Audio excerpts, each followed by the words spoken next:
Ya, sebelumnya Assalamualaikum warahmatullahi wabarakatuh. Perkenalkan, nama saya Ani Fauzia. Saya dari kelas 1 Masawa A dengan NIM 201720404001. Saya di sini mendapatkan tugas untuk membuat video dengan judul Pembagian Hadis ditinjau dari aspek kuantitas rawi dan skema sanad hadis. Di sini saya akan menjelaskan yang pertama tentang hadis mutawatir. Mutawatir sendiri itu berarti beruntun atau berturut-turut. Maksudnya, hadis mutawatir adalah hadis yang diriwayatkan oleh sejumlah perawi hadis dari sejumlah lainnya yang menurut adat kebiasaan mustahil untuk secara rame-rame sejumlah perawi tersebut bersekongkol untuk berbohong.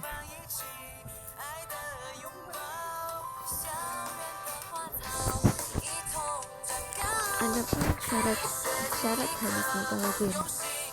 Yang pertama, harus diriwayatkan oleh banyak perawi.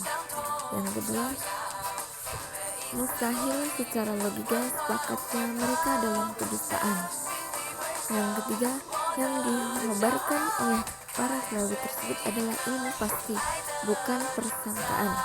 Yang keempat, khabar yang mereka riwayatkan harus bersandarkan pada indera, karena kalau mereka mengabarkan sesuatu dari akal mereka, maka tidak diperoleh ilmu.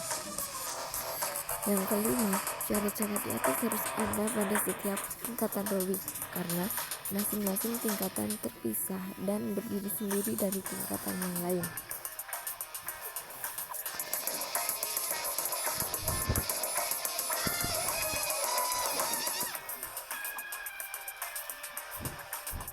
Selanjutnya, adapun macam-macam hadis mutawatir. Yang pertama, mutawatir lafzi, yaitu hadis yang mutawatir dari silsilah lafaz atau teks hadis dan maknanya. Dan yang kedua, mutawatir maknawi, yaitu hadis yang mutawatir maknanya namun lafaz atau teksnya berbeda. Selanjutnya pun ada contoh dari hadis mutawatir lafzi. Contohnya adalah sabda Rasulullah yang berarti, barang siapa berdusta atas namaku maka bersiap-siaplah mencari tempat duduknya di neraka. Hadis riwayat Al-Bukhari, Muslim, dan yang lainnya. Contoh mutawatir maknawi. Contohnya adalah hadis-hadis tentang mengangkat tangan ketika berdoa. Telah diriwayatkan dari Nabi SAW tentang mengangkat tangan dalam berdoa sekitar 100 hadis. Masing-masing hadis dalam masalah ini mengangkat tangan ketika berdoa menyebutkan bahwa salah satu adab berdoa adalah mengangkat tangan, akan tetapi dalam kasus yang berbeda dan setiap kasus tersebut tidak mutawatir.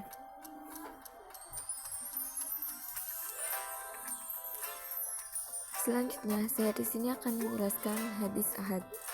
Hadis ahad adalah hadis yang diriwayatkan oleh 1, 2, atau sedikit orang yang tidak mencapai derajat mutawatir. Hadis ahad dikategorikan sebagai hadis dzanni as-subut. Hadis ahad mempunyai sisi gelap yang memungkinkan untuk ditolak atau diabaikan dan tidak diamalkan.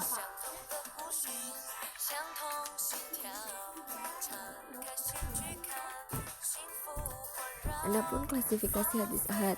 Yang pertama, hadis masyhur. Hadis masyhur. Yang dimaksud dengan hadis masyhur adalah hadis yang diriwayatkan oleh 3 orang atau lebih serta belum mencapai derajat mutawatir. Dalam hadis masyhur bisa terjadi jumlah rawi-rawinya dalam tobakoh pertama sahabat, tobakoh kedua tabi'in, tobakoh ketiga tabi'it tabi'in, dan tobakoh keempat orang-orang setelah tabi'it tabi'in, terdiri dari seorang saja, baru kemudian jumlah rawi-rawi dalam tobakoh kelima dan seterusnya banyak sekali. Selanjutnya ada hadis aziz.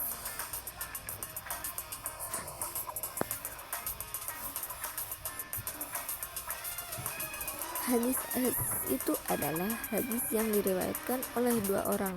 Walaupun dua orang rawi tersebut terdapat pada satu tembakau saja, kemudian setelah itu orang pada merikatkannya.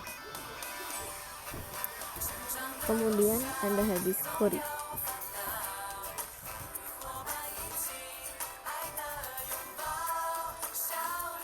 Yang dimaksud hadis gharib ialah hadis yang dalam sanadnya terdapat seorang yang menyendiri dalam meriwayatkannya, di mana saja penyendirian dalam sanad itu terjadi. Selanjutnya, adapun skema sanad.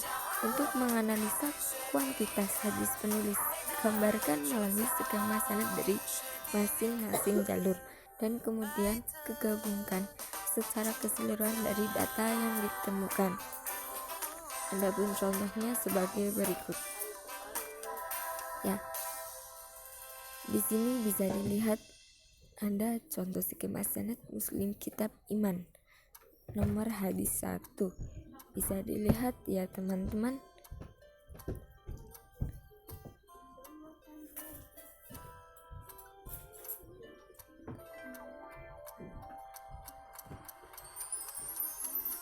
Terima kasih atas perhatiannya.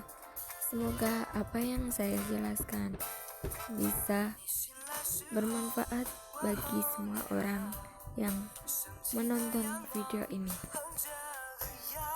Wassalamualaikum warahmatullahi wabarakatuh.